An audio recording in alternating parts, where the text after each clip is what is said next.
All right, so for chapter one, we're going to be kind of looking at just sort of general science topics before we really start to dive into chemistry. Some of it will be chemistry specific, but this is going to be kind of a foundational chapter. And then from this point on, we'll really start to build from that with the chemistry specific information. But with the chemistry, as you can see here, is sometimes referred to as the central science. And then this image here actually comes from the textbook. But I like it, one, because it just puts chemistry in the center, but you can see the connection between all these different branches of science. Some of them I talked about in the first day of class when I was just talking about kind of the general applications of different fields in chemistry specifically, but we can see chemistry is going to be tied to environmental science. And then since we live in the environment, it's also going to be tied to biology, medicine, of course, treating the disease, treating toxicology. Nuclear energy is going to be related to physics, which is just the application of math. The zoom thing is actually cutting off the top here, so I can't see. Agriculture, of course, food science, going to be related. We grow agriculture to produce food, of course, and then we can use food science to cook it better, to get a better understanding of nutrition, things like that, which again are going to be directly related to biology. And then the image on the right here, a little bit different. But like I said, physics is just the application of math. Chemistry is just the application of physics. And then with chemistry, we see it branch into all of these different fields. Again, it's just kind of a different representation of that. But the reason I kind of like both of these together, one, again, we get to see the interconnection between all of those different fields in science. But then here we get to see, oh, I didn't realize that there's a typo at the top there. But we can kind of see rationale and logic then builds to math. Then we have the different fields in science. And the reason I just like that one is because chemistry is actually going to be kind of or alchemy, I should say, is going to be a predecessor to chemistry. So alchemy, you may be familiar with in the past, was kind of a pseudoscientific precursor of chemistry. So pseudoscientific just meaning it's a fake science. Kind of has some scientific, I don't want to say basis because it's more so like magic than it is science, because it's mostly focused on turning cheaper metals into expensive metals like gold and silver. But over time, the alchemists started to use more logical thinking, started to have a rational process that they kind of went through in their experimentation. And ultimately that led to chemistry. And it led to, or at least used, the scientific method. So we're actually going to have, with those different biweekly assignments, the first one going to be kind of related to that Excel activity that we'll do in lab the first week, where we're focused on carbon dioxide. The assignment itself is going to then be to kind of create your own experiment. And then depending on how the quarter goes, depending on what we can do with the CO2 monitors themselves, depending on what you kind of come up with that experiment, we may actually have you kind of carry that out in the later quarters, or it just might be a sort of a thought experiment, something that we go through, we plan, we think about the different components of. Because when we're thinking about the scientific method, you can see here we've got kind of a list of steps that we go through. And this is going to be a general sort of process. It's not going to be something that's exactly the same every time. So if you're doing an experiment, you're going to hit a lot of these steps. But depending on what that experiment is, depending on what you're studying, you may spend more time on some of these steps. In some cases, you may kind of just gloss over it a little bit. But this is going to be the basic process that we use in science to get a better understanding of kind of how the world around us operates. And we can see at the top here, we just make some observations. So we're out in the world, we see something, and that sort of brings a question to our mind, something that we want to get a better understanding of. So at this point, a lot of people think we just go straight into testing, whatever that's going to be. So they would maybe jump down to the experiment here. But before we conduct the experiment, we have to do it in a proper way. So the first thing we want to do is research. So when I was in grad school, for instance, one of the projects I did involved a large literature search. So I went through all the previous research that the scientists before me had done.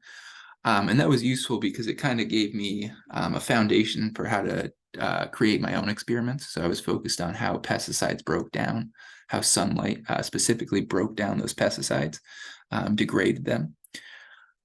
So what I did was look to see what scientists had done in the past in terms of what chemicals they looked at, what sort of how they set up those experiments. One, so I can get a better understanding of how to do it myself, and then two, so I'm not recreating the wheel, and three, so I'm not repeating anything that's already been done. So if there's already sort of that information out there, I can save myself a step and then just build upon that rather than starting from sort of scratch, basically.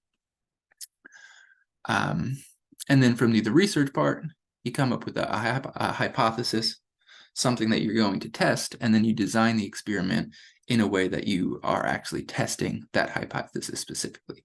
And with that, I forgot to put some bullet points here on the slides. But the way you design those experiments is going to be important because a lot of the times you're going to be focused on one single sort of variable.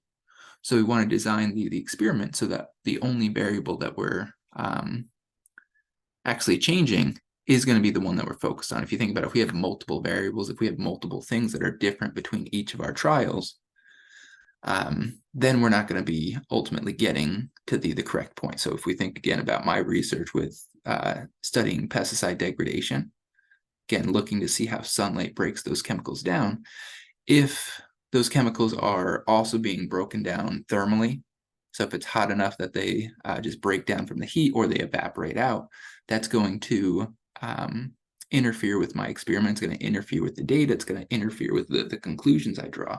So we've got to be careful about how we set up these experiments. So in that case, what I did, and it's a common thing, and again, I got that from the research that people had done in the past, is I had my samples and I subjected them to the light source, but then I also had samples next to those that I covered with aluminum foil. In this way, those were essentially my controls because they weren't being exposed to the light. So any pesticide that was lost from those samples, we can safely assume wasn't from photodegradation. There was no light hitting those chemicals. So basically, you can kind of subtract that from the loss that you saw in the samples that were actually irradiated, the samples that were actually placed under that light source. And then at this point, again, testing the hypothesis, you're going to gather your data. And at that point, you'll analyze the data. So there's really kind of one step sort of missing here. But you analyze the data and draw those conclusions. So you figure out what that data tells you. In some cases, it may support the hypothesis. In some cases, it may reject it completely. So as a scientist, it's important that you're not biased. Because it's easy to kind of come up with a hypothesis. I think this is going to happen, and then try to fit the data to that hypothesis. But what you really need to do is come at it with an open mind and make sure that you're taking that data, looking at it objectively, so you're drawing the conclusions that the data supports rather than the conclusions that you want it to support. And then with this here, we've got reported at the very bottom. So a lot of the times that'll be a report, if you're thinking about especially academic research, something that'll go in a journal article, something that you'll report to the media, whatever it may be. But I also added in an arrow here up to the top again, because this process is often going to be cyclical. In some cases, you may just go through it once and then you figure it out, whatever it is, call it a day. But a lot of the times this is going to be cyclical because the data that we analyze is oftentimes going to lead to another question, or we can dive at it further. We can go a little deeper, kind of look at it from another angle, whatever it may be, and then kind of repeat this to then solve an additional problem, get an even better understanding of that system or just the world in general. And then with this, so you can see here, we've got a few examples of different scientific theories. So the Big Bang Theory, you're probably familiar with, the theory that kind of explains how the universe started. You can see 14 billion years ago almost. The heliocentric theory, meaning the sun is at the center of the universe, or not the universe, the solar system, excuse me. Theory of general relativity, relativity, theory of evolution, so Charles Darwin explaining natural selection. And then with these theories, we've also got different laws. So Newton's law of gravitation, Newton's law of motion, Boyle's law, which explains kind of how a gas sample is going to change based on volume and pressure. So if everything else is the same and we increase the volume, we'll see the pressure is going to decrease or vice versa. And we'll actually cover this one later in the quarter when we have a chapter on gases specifically. And then similarly with the fourth one, thermodynamics, we'll have two different chapters on that actually. One this quarter, and then one, I think it's the third quarter, might be later in the second quarter, though I can't quite remember. But take a moment and just kind of, and if you need to go back to this slide, I'll go there for a second. But looking at these different scientific theories again, looking at these different scientific laws, take a moment and just think about if you can identify kind of what the difference is between a law and a theory, because they're going to be somewhat similar, but there is going to be a distinction between the two. If you want to think about it a little further, just kind of pause the video, because I'm just going to kind of continue just so there's not just dead air time here. But if we look at this diagram now, we can kind of see the same general thing. So it's a much more simplified version of the scientific method that we saw, but we have some sort of observation, something that we're curious about, form a hypothesis, make a prediction, then we perform an experiment, make those observations. And then with this one, again, a little bit different, but if you look on the left here, results not consistent with prediction, results are consistent with prediction. So depending on what we kind of see determines how we then take our next step. But if we get results that are consistent with our prediction, that helps us get a better understanding of the world around us. And with this, I don't love this image because even if they're inconsistent with the prediction, that still contributes to the body of knowledge. A negative test is still informative. That's still something we can learn from. But when we get to this point here, it contributes to the body of knowledge. We don't just stop at that point. We do more tests. We do either repeating the same test in a different location or repeating a similar test with a different chemical, whatever it may be, just so we can kind of get a much clearer understanding of what that is. And then if you look here, we've got law on the top, theory on the bottom. So the main difference between those two is a law is going to describe what will happen. And as you can see on the right here, oftentimes there's going to be a mathematical equation that we can use to kind of explain that. So if we hop back for a second, the laws here, for instance, Boyle's law, pressure and volume are related. There's actually an equation P1V1, so pressure and volume of the gas sample initially is equal to P2V2, the pressure and the volume of that gas sample after we change those. So we can figure out as we increase or decrease the volume, how the pressure is going to be affected and vice versa. Whereas the theories here, this is going to be more of a description of why something will happen. So if you look at the Big Bang Theory, explaining why the universe or how the universe started all those years ago, evolution, kind of the same idea. So a theory is looking sort of at the how, while a law is looking at the actions that will occur. And then with chemistry, we can kind of look at it from a couple different perspectives in terms of sort of the scale. And with it, we've got the macroscopic, just meaning large scale, microscopic, meaning really tiny. But then also we tend to use symbols to represent these different things. So this picture actually just comes from the textbook. With these notes, I'm going to tend to take images and different things from the textbook just so that we can kind of have it be sort of a seamless fit between the textbook and the lecture. So if we look here, we've got the macroscopic scale because we can see a whole bunch of water in the liquid phase. We've got a whole bunch of ice. So the solid phase, we've got water vapor in the clouds as well, in the air in general. And with this, we could also consider things like the boiling point, the freezing point of water to be kind of a macroscopic observation. Whereas the microscopic we can see here, and this is, of course, just a diagram, But water molecules actually do kind of look like the Mickey Mouse thing that we're looking at. So H2O, you can see the symbolic version of it on the right side here. But H2O, 2 hydrogens and 1 oxygen. Oxygen is going to be the red atom in the middle, and then we've got the 2 hydrogens on the side, kind of looking like the ears of Mickey Mouse. But the microscopic scale is now just going to be looking at those individual atoms, seeing how they interact with one another. And this is going to be known as the intermolecular forces. So it's holding together those different water molecules themselves. And that'll again be something that we go into much deeper later in the course. I think that's going to be the second quarter, though. So when we're thinking about chemistry, we can use it to explain extremely large phenomena, extremely tiny phenomena, and everything in between.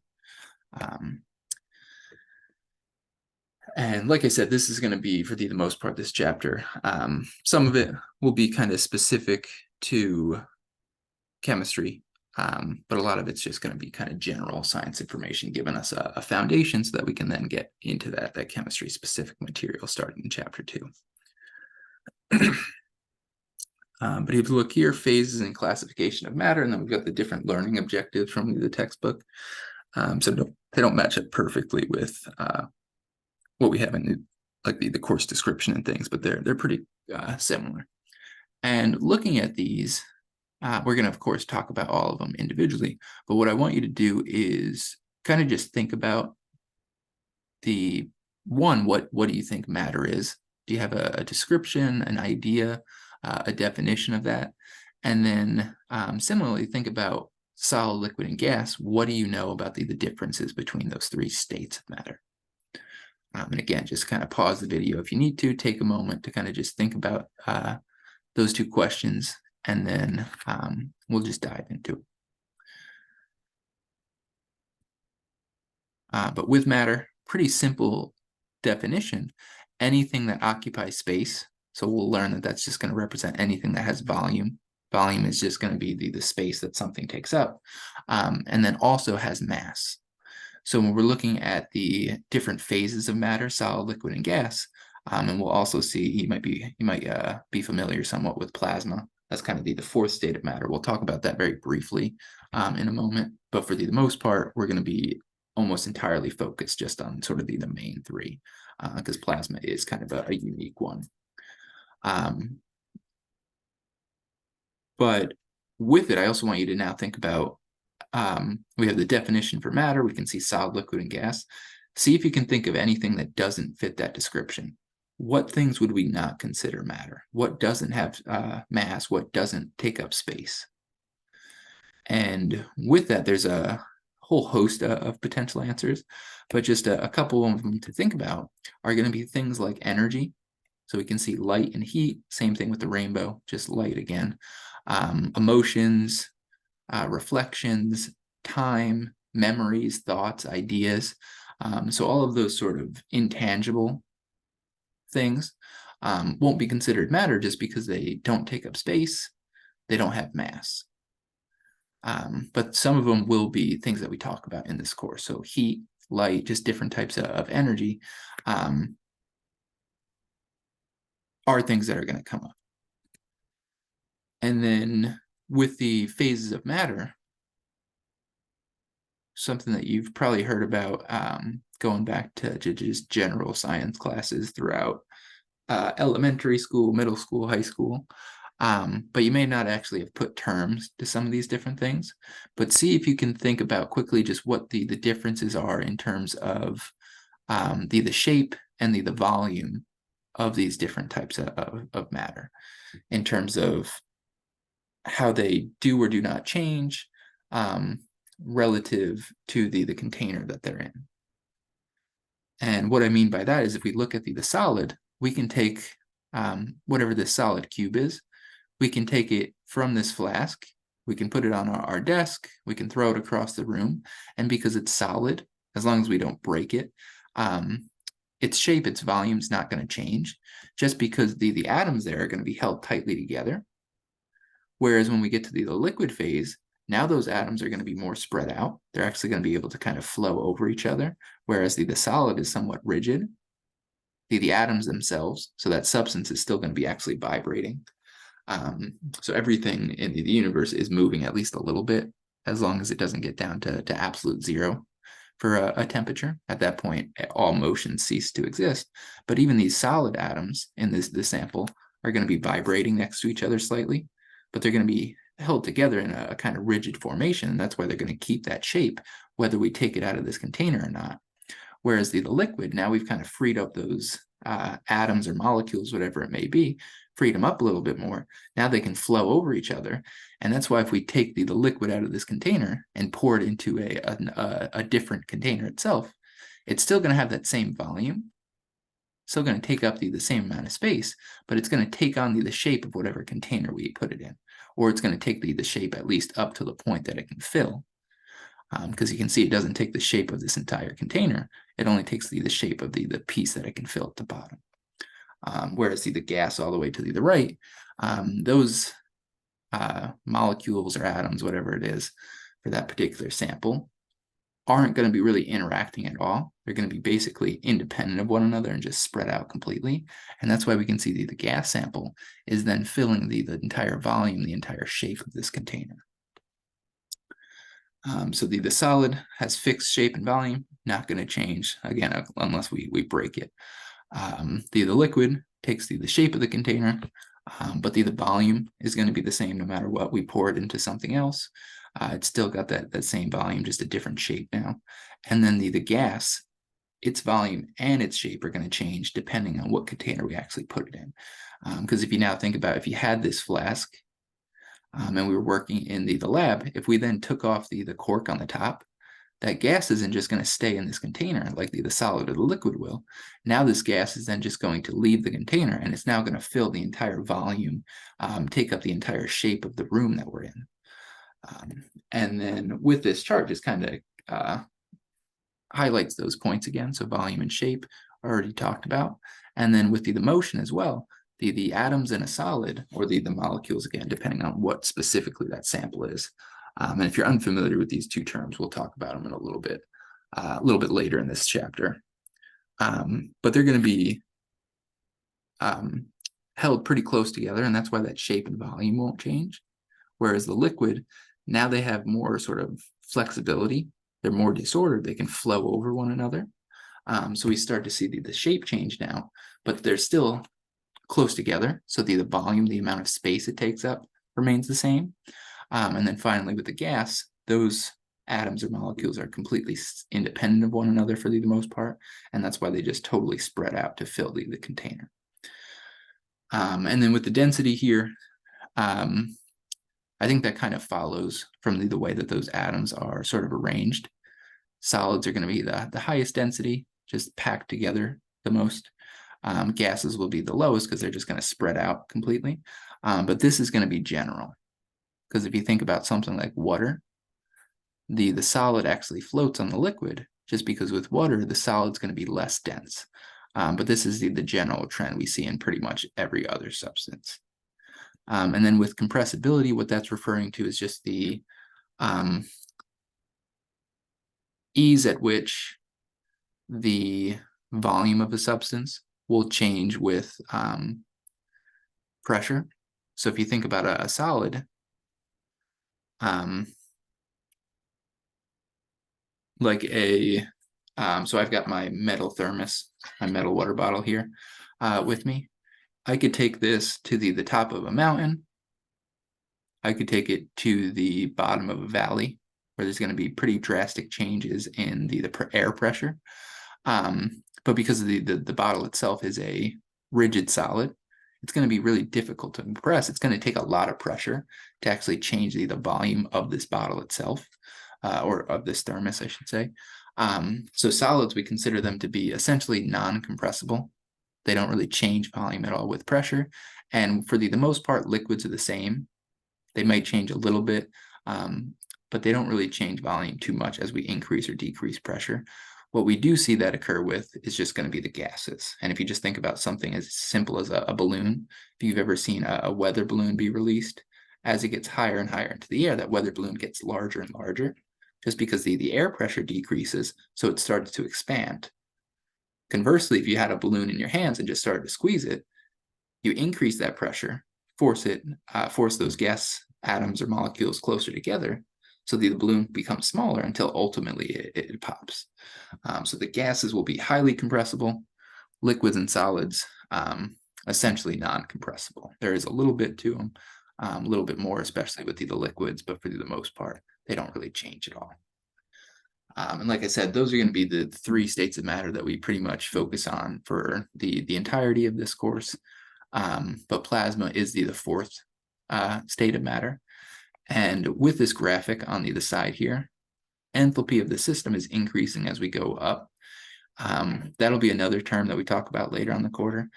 You can essentially just think of this as the amount of heat in the system, though. So as we heat a solid to a liquid, we can see liquid is higher up than a solid. So we're increasing the heat. We're increasing that enthalpy here. So that's why we're melting that substance. If we go in the opposite direction, we're decreasing it. So we freeze it. We have the solid. And then the same thing, liquid to gas, we increase the enthalpy again. We increase that heat. So now we're vaporizing the liquid to gas. Reverse it. Now we just have the gas condense back to a liquid. So if you think about having a glass of water or whatever on a summer day, you get the water on the outside. That would just be condensation. But then with the plasma, that's going to be our fourth state of matter. It's going to be it's kind of a special sort of gas. So the gas we have here, we can think of it as neutral. But as we actually heat this up, we kind of take those gas particles and break them apart into positive and negative pieces. And that's what's known as ionization. And then because we have those positive and negatives, we have those charged pieces. The plasma itself actually acts differently than the gas. So that's why we have the fourth one there. And then just a few examples of plasma. So welding, there's plasma welding, which utilizes plasma, of course. Neon signs heat up the gas in there to produce plasma. Nuclear weapons get extremely hot, so just the sort of the fallout for that, you can see this mushroom cloud here, is going to involve plasma. Lightning strikes, same thing. Extremely high temperatures at that point, so the gas is going to become ionized. We'll have the plasma present then. But like I mentioned earlier, for the most part, we're not really going to deal with plasma at all. I just wanted to kind of address it here, just so you're kind of aware of what it is. But we're going to be almost entirely sticking with the three main versions of, or the three main phases of matter, I should say. Okay, and then let's just see how we're doing on time. Okay, we can go a little bit longer. With this next piece here, we've got mass and weight. If you've ever taken a physics course before, I can almost guarantee that this has come up. If you've taken certain science, other science classes, you may have talked about it as well. But definitely in physics, you should have talked about this, because mass and weight are going to be two different things. Mass is going to be referring to the amount of matter in an object, and the mass of an object is going to be the same anywhere in the universe.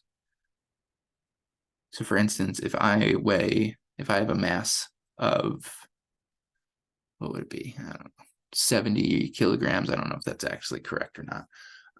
But if I have a mass of 70 kilograms on Earth, I'm going to have a mass of 70 kilograms on the moon. I would have a mass of 70 kilograms if I could somehow survive on the surface of the sun. Same thing with Jupiter. But because gravity is going to be much different in all of those different locations, my weight is going to be what actually changes there. So with this, again, remember, mass is constant, weight can change. And that's why if you think about like astronauts, you've seen them floating in space, you could describe them as, and it's not actually correct at that point because there is a small amount of gravity, it's just much weaker than what we experience on Earth. But you could think of them as being weightless, but they're not going to be massless because their mass is still the same. Astronauts do lose mass just because they lose muscle mass, so their mass would actually probably decrease the time that they're in space. But if we could just look at it as a snapshot from one moment in space to one moment on Earth, that the mass is going to be exactly the same. It's the weight that's going to be the thing that's changing. And that's why we actually have different units for mass versus weight. On Earth, They're essentially interchangeable, but in terms of science, we just want to recognize that distinction. And then with mass, one thing that's going to be important, especially when we look at chemical reactions, is going to be what's known as the law of conservation of mass. And what this is telling us is that energy, or not energy, so it's also true for energy, conservation of energy, but with the conservation of mass, it just means that matter can't be created or destroyed. We're just going to be kind of taking those pieces and rearranging them differently. So if we look at this as just a simple chemical reaction, we'll talk about these in chapter 3, I think. But this is just going to be the combustion of methane. So the primary component in natural gas is methane. But you can see methane is going to be 1 carbon with 4 hydrogens. And then when we burn it, we're going to have that in the presence of oxygen. So if you think about a candle, for instance, if you put the lid on it, the reason the candle goes out is because we're cutting off the supply of oxygen. But in this case, we're going to have 1 methane with 2 oxygen molecules. So we really should actually have another 2 pink or red circles, whatever color that is. But we can see we're starting with 80 grams of substances here. And then when this reaction occurs, we change methane and oxygen into carbon dioxide and then 2 water molecules.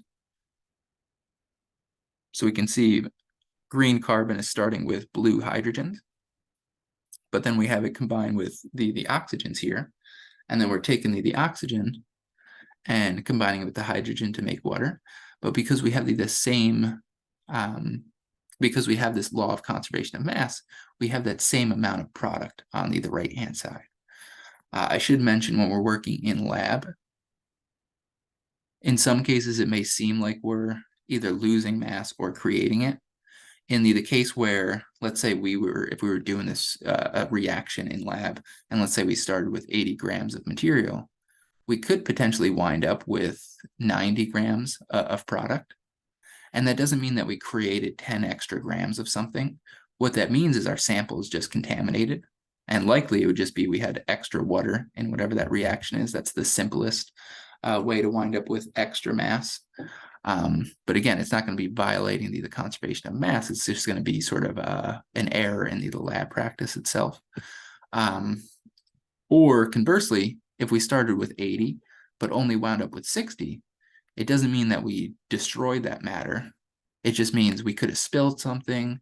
In some cases, the product might be a gas, so it might just escape. We just might no longer actually have it collected, but it's still present in the universe. So even though our data might not be perfect, we're still going to be following the conservation of mass. We just might have extra water in our sample from one of the earlier steps and we didn't dry it fully, or we just might spill it, lose some of that sample some other way, whatever it may be. So if you look at the picture here on the right-hand side with B, we've got a battery, and you can see to start, you might not be familiar with these formulas, but to start, we've got lead 2 oxide, and sulfuric acid. So those are 3 reactants. And then at the end, when the battery is discharged, we've got lead 2 sulfate, I should say, and water. But we're going to wind up with the same amount of lead 2 sulfate and water as we had of the reactants to begin with. And then I like this example on the left here, just because when you're bottling this is going to be an example with beer, but when you're bottling that beverage, it's a closed system, so nothing's going to be able to escape. So to start out, we've got sugar and then just all of the other components that you're going to mix together. So it could be hops, yeast, whatever it's going to be. But then when we have the final product, we've now got carbonation, so we've produced carbon dioxide gas. We've got ethanol to give us that alcohol content plus whatever else is now going to be in there. But the mass that we started with is going to be the exact same mass that we finished with. But to kind of go back to the lab error piece where you wind up with either too much or not enough, if we then open this bottle, that carbon dioxide is gas, so it's going to escape. Just like if you crack open a can, you can hear that pressure being released because the gas is escaping. So if we then measured the bottle at that point, we had lost some of the sample, but it doesn't mean the reaction violated the law of conservation of mass. It just means we lost some of that substance to the atmosphere, but it's still, the reaction itself still followed that law. So we're never going to be able to create or destroy matter. We just might lose some of it. We might have extra of something else contaminate our sample, which is why we might not have a perfect 100% yield in terms of what we started with is exactly what we have at the end. Yeah, we'll keep going through with this actually. And we'll look at classifying matter, and then we'll wrap it up for this first video. But in addition to the phases of matter, we can classify matter in several different ways. And with the one we have here, you can kind of see that flow chart at the bottom. The two main categories we're going to have are going to be mixture or pure substance. And then with each of those, we'll be able to further break them down. But in order to determine if it's going to be a mixture or pure substance, we want to think about, is the composition of that substance going to be constant? Meaning, if we have a sample of that here in Washington versus a sample of whatever that substance is, maybe where I'm from in New York versus across the world in Asia or Africa, South America, Europe, wherever it may be, is that substance going to be exactly the same? And if the answer is yes, then it's going to be a pure substance, which we then can categorize as either an element or a compound. So we'll look at those first, and then we'll look at the mixtures. But with the pure substances, again, elements or compounds, in either case, these are going to be composed of atoms. So you may have heard in one of your previous science courses, atoms are the building blocks of matter. So these are going to be kind of the smallest pieces we have. We'll ultimately learn there are subatomic particles, so things that make up atoms, and that's what's actually going to give us the different atoms, what's going to give us these different elements. So for instance, what makes a nitrogen atom different from a lead atom versus a copper or oxygen, carbon, whatever. But with these atoms, with these elements, we can't simplify these any further chemically. And we've actually got 118 elements in total. So if you look at the periodic table, there's 118 different elements on there. And there is actually some kind of dispute in terms of how many of them are naturally occurring. Some of the heavier ones are only actually man-made. So those are just elements we produced in the laboratory. And a lot of those are essentially just to kind of prove that we can. But in terms of the naturally occurring elements, I've seen anywhere from 88 to 94. 91 or 92 seems to be the most common, depending on if they include, I think it's technetium. But with it, you're never going to be, at least in this course, assessed on if you know exactly how many of these are naturally occurring. But in the next chapter, we'll actually kind of get into a little bit of how some of those naturally occurring elements are produced. Some of them are related to the Big Bang. Some of them are produced in stars. Some of them are produced when stars die. So we'll kind of get into that process a little bit in chapter 2. But the difference between an element and a compound is an element is just going to be one type of these atoms. So it'll just be nitrogen, or it'll just be oxygen, or it'll just be carbon. Whereas a compound is going to be a collection of multiple types of atoms. So we'll have multiple types of elements there. So if we think about water, for instance, it's going to be 2 hydrogen atoms plus that oxygen atom. And with these pure substances, I think the element itself is relatively, or at least it's easier to understand because it's just that one element. So even if we've got 2 oxygen atoms, that's actually the oxygen we breathe is known as diatomic oxygen. So we've got 2 of them combined. But because they're both oxygen, we just refer to it as an element. We'll see we can also refer to it as a different term later on. But with the compounds, we've got multiple elements here. So with that, I think it's a little bit tougher to understand exactly why those compounds are going to be considered pure substances. But the reason for that is because if we have water here in Washington versus New York versus anywhere else in the world, it's always going to be 2 hydrogen atoms plus 1 oxygen. It's always going to be that exact same ratio. So if you've ever heard of, there's a pretty common, like, it's not a great joke, but I guess it's a joke. 2 chemists walk into a bar. The first chemist orders H2O and just has a glass of water. The second chemist orders H2O too, so meaning H2O as well. But because H2O2, if we added a second oxygen to water now, it's no longer water. We've got a different ratio of those elements. It's now actually hydrogen peroxide, which is going to be something that you don't want to consume. You can use it for like disinfecting cuts and things, but you don't want to drink that like you would regular water. So now that we've changed that ratio, we've added a second oxygen. It's a completely different substance, but it's still going to be considered a pure substance because anytime we've got 2 hydrogens and 2 oxygens now, it's just referring to hydrogen peroxide. And with that, that's known as the law of constant composition. So again, if we think about different substances now, carbon monoxide versus carbon dioxide. So carbon dioxide, the byproduct of burning fossil fuels.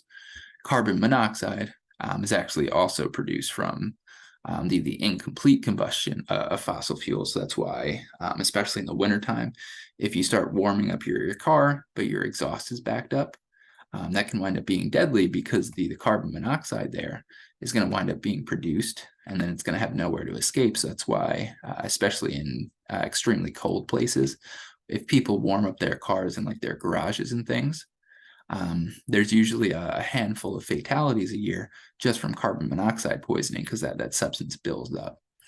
But the difference between these two is just going to be that single, that additional oxygen, I should say.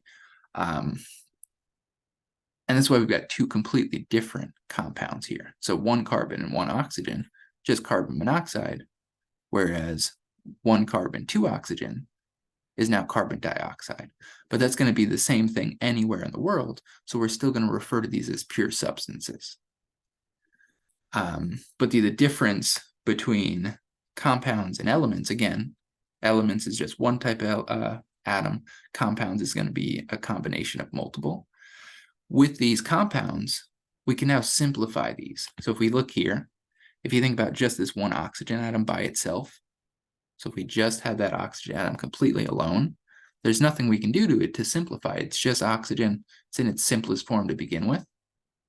But now when we've got these compounds, we've got carbon and oxygen together. Same thing here. We've just got an additional oxygen. We could then take these atoms and separate them, and we could wind up with carbon and oxygen individually. And that's going to be the difference between the compounds and the elements. The compounds can be chemically separated, or chemically simplified, I should say, whereas the elements are already in that simplest form. And with this, I kind of talked about it a little bit, but with the elements, it doesn't matter how many of them there are in terms of the number of atoms, as long as they're the exact same. So oxygen here, we can see those are just individual oxygen atoms. You pretty much never actually have that occur because for the most part, we would have them pair up with one another, like we see with hydrogen here.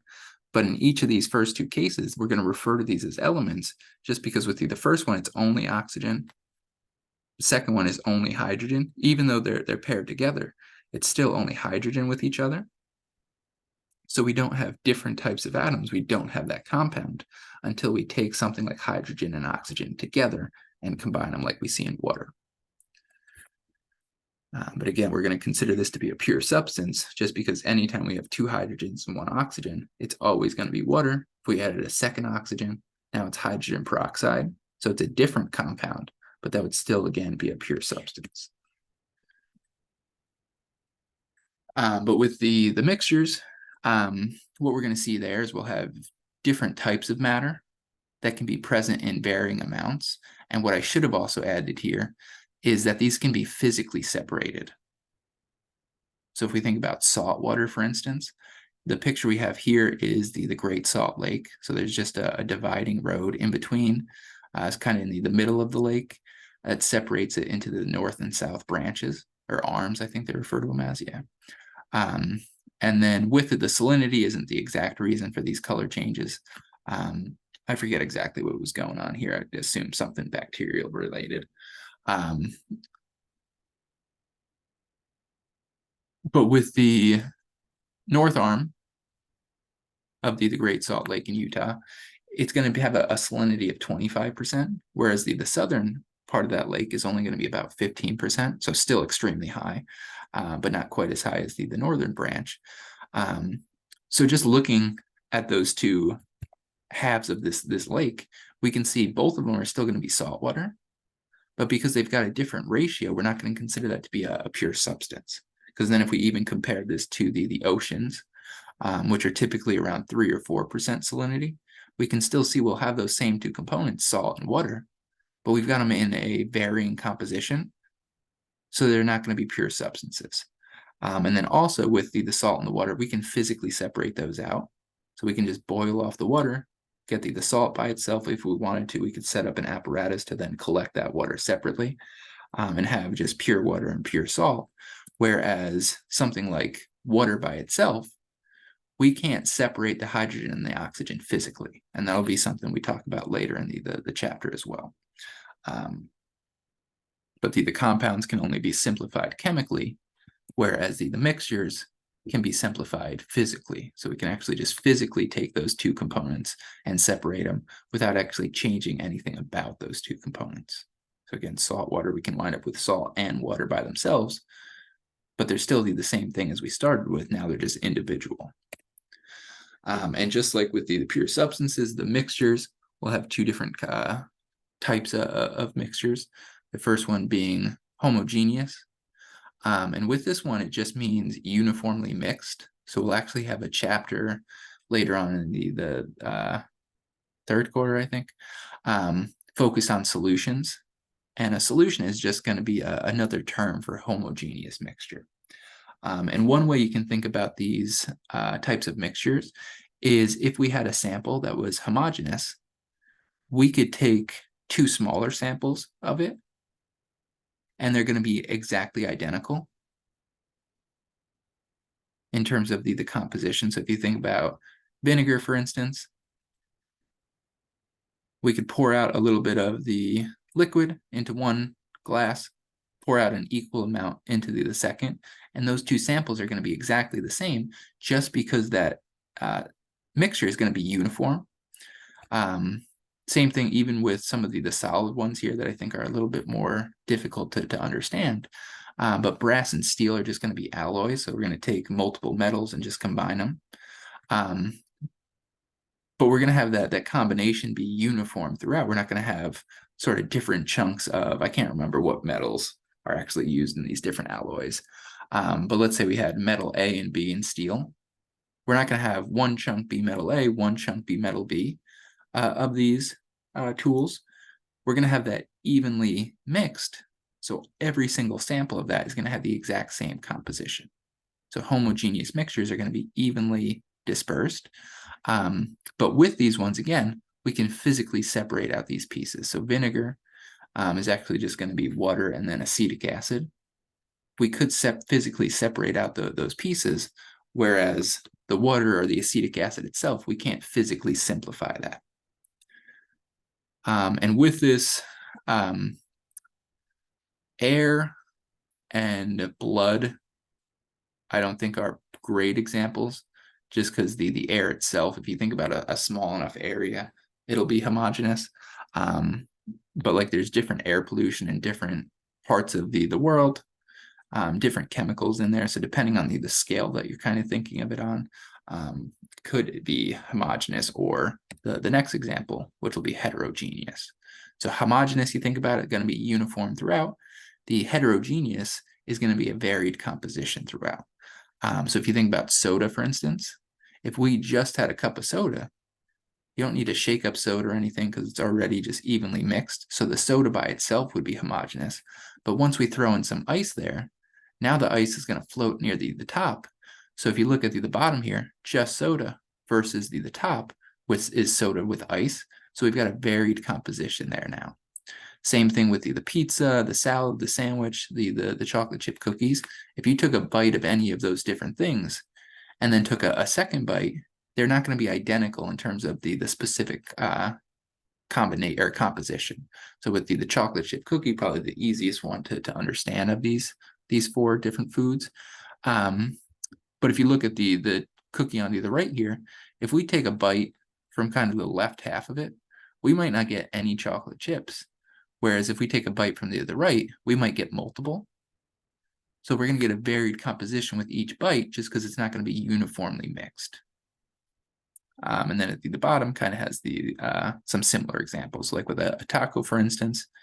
You've got the tortilla, you've got the meat at the bottom, vegetables, cheese, whatever else on top of that. So depending on where you take that bite, you may get a mixture of all of those different components. If you take a bite from the top like a psycho, you might just get the vegetables. But because each bite isn't going to be exactly the same, that's why we're going to consider these to be heterogeneous. And then again, remember, if you're trying to classify matter, just try to think about this flow chart. So does it have constant properties and composition? So is that sample going to be the exact same no matter where it is? If yes, we've either got an element or a compound, depending on if we can simplify it chemically. But if the answer is no to that first one, we can have those components in a different ratio to one another. Then we've got a mixture. And then we just want to think about if it's uniform throughout, if it's evenly mixed or not.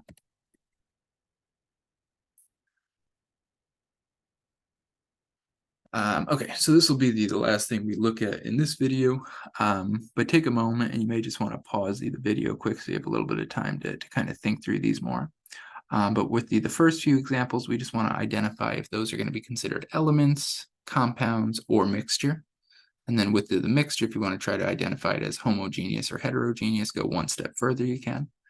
And then we've got another question just related to a sulfur atom versus a sulfur molecule.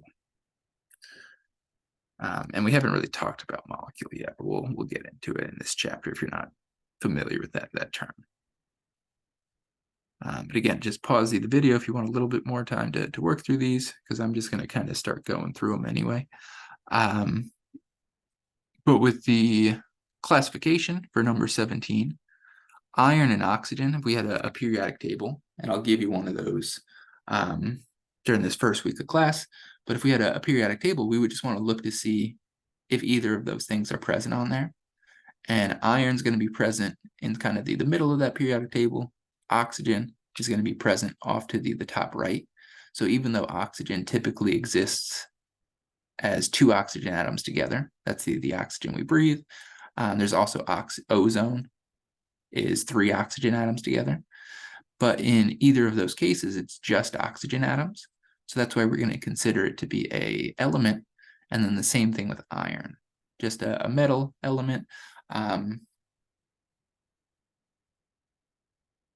And since we don't have it combined with anything else, it's just that one element. Whereas letter C, mercury oxide, now we're going to have a compound that contains mercury along with some oxygen. So we've got 2 different elements there, but because it's going to be in the same ratio all the time, we're going to have a compound there. Pancake syrup, I would consider this to be a homogeneous mixture, just because you don't have to shake up pancake syrup at all. If you think about like Italian dressing or something like that, it kind of separates out into those different layers. But syrup is just syrup all the way through. So I would consider that to be a homogeneous mixture. Carbon dioxide we already talked about as a compound. F is going to be a compound as well, because we're going to have a substance that always contains 1 hydrogen and 1 chlorine atom. That's actually going to be hydrochloric acid. That'll be something that we work with in the lab quite often. And then the final 2, those you might not be familiar with, or you might not be able to answer if you're not familiar with what those actually are. But baking soda, I believe, is sodium bicarbonate. So it's going to be 1 sodium atom, 1 hydrogen, 1 carbon, and 3 oxygen. I believe that's what baking soda is. But whatever baking soda is, it's just going to be 1 specific compound, whereas baking powder is going to be a collection. So when we're looking at number 17, we should have element, element, compound, mixture, compound, compound, compound, mixture. And then with the mixtures, like I said, pancake syrup or just syrup, I don't know why it's specifying pancakes. I would consider it to be a homogeneous mixture just because the syrup's going to be uniform throughout. Whereas the baking powder, I would probably also consider that to be homogeneous just because I don't think you have to shake up baking powder really at all. But I've never actually used baking powder, so I guess we'll just call it a mixture for now. And then with the next question, a sulfur atom and a sulfur molecule are not identical. What is the difference? The difference is just going to be, or I should say the similarities is that both of them are just going to be considered elements because it's just sulfur by itself. But in the case of an atom, it's just going to be that single atom, whereas in the sulfur molecule, it's actually going to be 8 sulfur atoms combined. So it's kind of similar to the oxygen one here I was describing, where it's going to be 2 or 3 oxygen atoms together, depending on if it's the oxygen we breathe or the ozone that helps protect us from the ultraviolet radiation from the sun. It's still just that one element, even though it's multiple of those atoms. It's the same thing with the sulfur molecule here. It's 8 different atoms, but all of them are sulfur. So it's still considered that element. But again, the difference is just how many of those atoms do we have. And then with it, I think that's going to be a good place to stop for this first one. Whoops. So we'll pick up next looking at atoms. And you can see here we've just got a few different pictures of gold. We've got a large sample and then just a sample under a extremely high-powered microscope, basically.